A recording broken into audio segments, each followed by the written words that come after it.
I remember once Ubaba Oliver Reginald Tambo, Baba O.R. Tambo, former president of the African National Congress, Congolese ANC, once said that there will come a time when the enemy of the ANC is itself. The enemy of the ANC will be within the organization. Today, I'm going to be speaking about what's happening between ANC and MK Party. And you'll see that Ubaba, Jacob Zuma, is a very formidable opponent. Malala is the only president you'll see on stage dancing. Singing. And is loved by people, especially from people from where he comes from, a KZN. So, Ubaba Jacob Zuma took a decision that he will fix the ANC outside of its structures. Because remember, he once said that he will die a member of ANC. But for us to understand what's really going on, we need to go back. Let me actually give context and go back to 2007.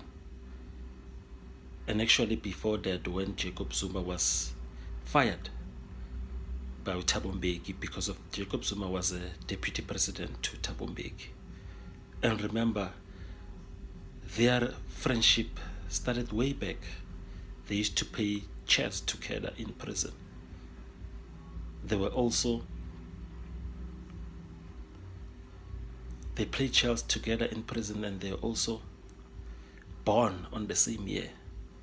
So without deviating much, we look at how now, after Jacob Zuma being fired as a deputy president, now the rebellion started against Thabo Mbeki.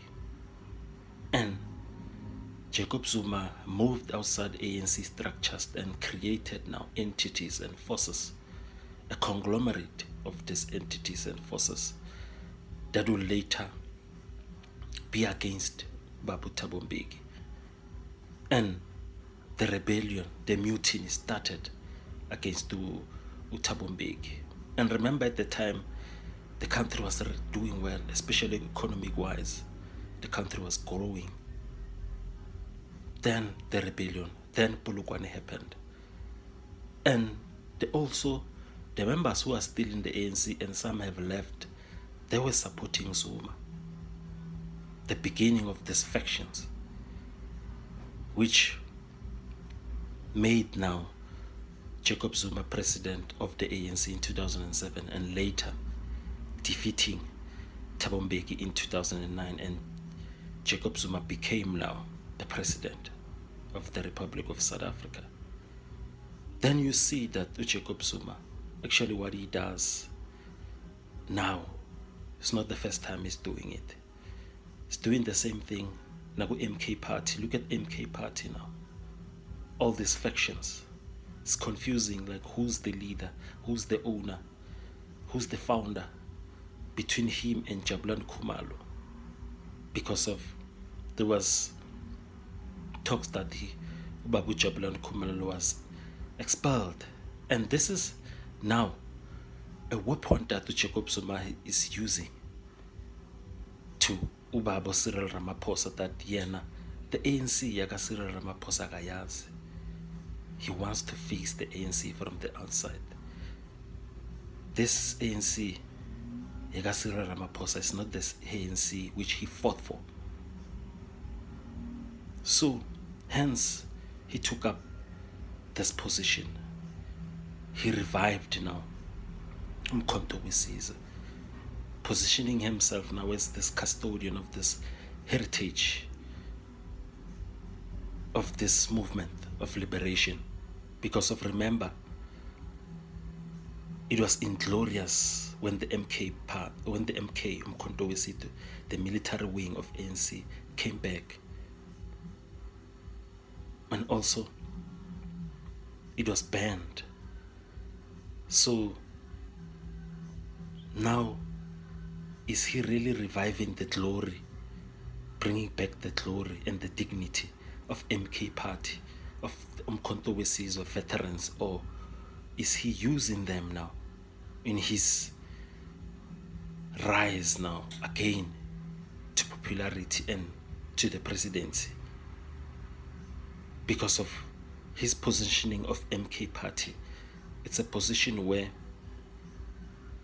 he come across as a person who's gonna install now a new order, politically, socially, and economically, which is going to challenge now the hegemony. Because of when you take up arms, you become the anti-hegemonic. You're gonna create the anti-hegemonic discourse, anti-hegemonic agenda, so that you can deliver the nirvana of prosperity for those who are marginalized. So you see that Babu Kechetlekisa Zuma is actually the one who deployed this Zulu chauvinist actually in the ANC.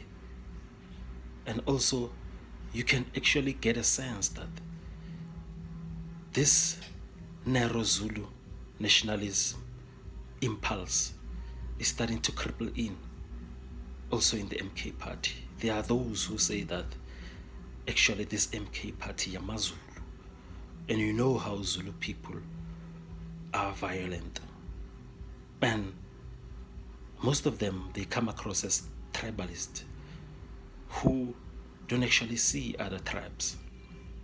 So we need to be wary of this, and he actually have to call out those who have been tribalistic, especially in his party. But you can see MK Party is only a few months old, but there's already factions. There's already a Jabulani Khumalo faction. There's also a Jacob Zuma faction. And with Jacob Zuma, you can see that he actually uses youth, the exuberance of the youth, like pawns in a chess game, in a chess table, where they'll create anarchy, they'll rebel against the incumbent leader. Hence you see Abo Bonkosi Kanyile rebelling, threatening violence and all sorts of shenanigans, so that they can pave way for Malala, so that they can be president. But I will not be surprised those who were used in the pawn game as pawns in a chess game being expelled, because of, you can see history. The Polokwane chickens have come back home to roost. What happened in Polokwane might actually happen again now to the ANC. Only time will tell. Come the 29th, we'll see who we're voting for. I'd like to hear your engagement on the comment section. Are you actually voting? Which party are you voting for?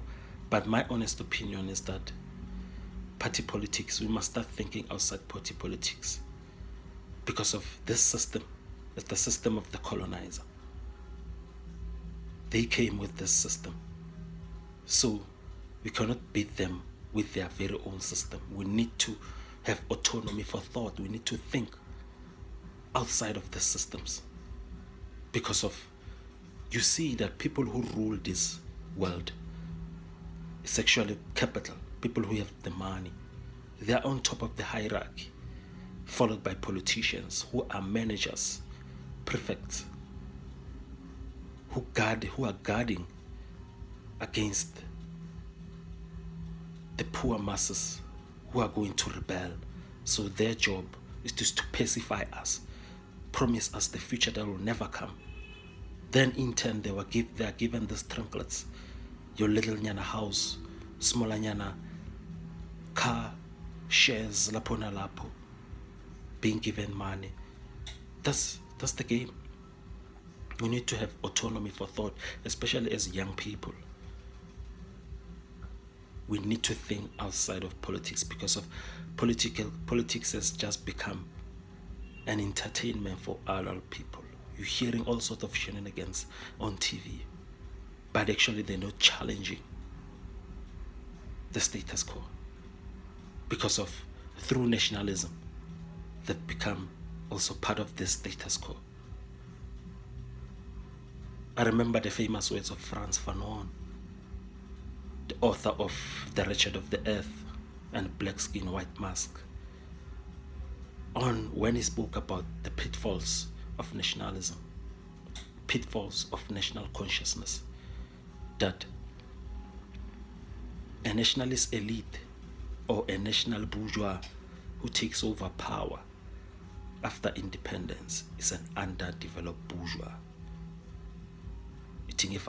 Peace.